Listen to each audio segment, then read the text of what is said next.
The glorious Moto O Wireless is an incredible mouse, but with some very crippling flaws.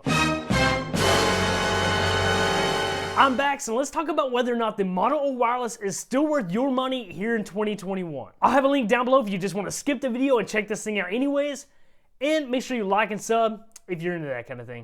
The Moto O Wireless is a lightweight gaming mouse from Glorious, weighing in at 69 grams, nice, and it has their glorious proprietary BAMF sensor, which goes up to 19,000 DPI. Now I could break it down into what's good and what's bad, blah blah blah blah blah blah blah, but you're here to know, is this thing still worth buying here in 2021? Well, first, let's dive into my overall experience with this mouse. Build quality, sensors, and switches make this an absolutely incredible mouse at $80. And if it was just based on those things alone, I would say that hands down this mouse would be at the top of my list. But things took a very dark turn.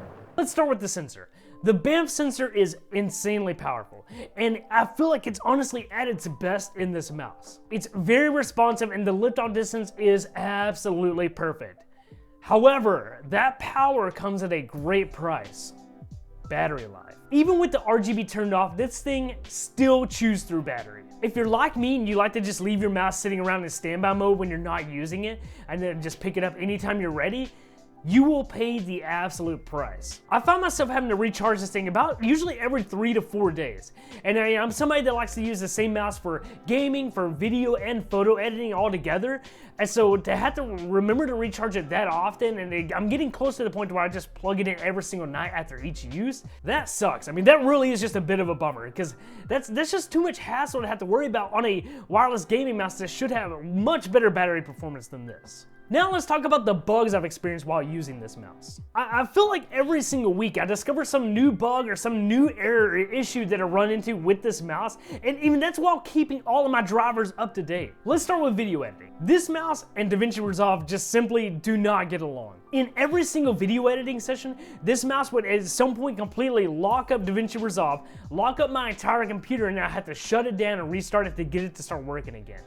And there has been one case so far to where it completely crashed my PC and messed up my boot drive because of it. That is horribly inconvenient. Another issue is when it comes to DPI remapping.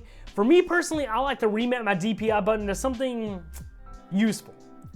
So I like to take it and remap it to the R button, especially for shooters. That way I just have it as an easy peasy reload button. Now in those games when I'm using it as that, when I click that button to reload, it does reload the guns, but it also starts firing off shots at the same time. So there's just something about the Moto O software that just genuinely doesn't like that. Speaking of that, why can't they just use the same software for every mouse? I don't know. But it also leads to my next critical issue in game, is that the mouse just freezes up completely. I'll be in Apex navigating menus or even Overwatch navigating menus, and it'll just suddenly stop on the last thing I clicked on. The cursor will still move, but I can't click on anything else, and it'll just completely bug up all the way, so I'll have to turn the mouse off, turn it back on completely, which in the middle of a competitive shooter game like that, that's horribly inconvenient. But physically, this mouse is god tier. Like I said, the sensor on this thing is so good, and I'm just absolutely blown away by how good the performance is with this sensor. Here it is in aim labs, and as you can see, the tracking and the clicking is absolutely flawless. And every switch on every single button is so satisfying. It has a perfect click, and they sound and feel great. Have a listen.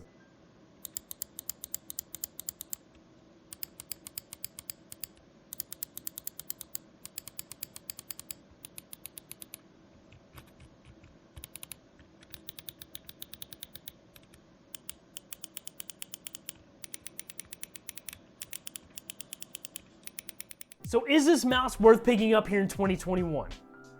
Yes and no. For me and what I hoped for in this mouse, it just didn't deliver. The mystery of when this mouse was going to experience another bug was just a total deal breaker for me.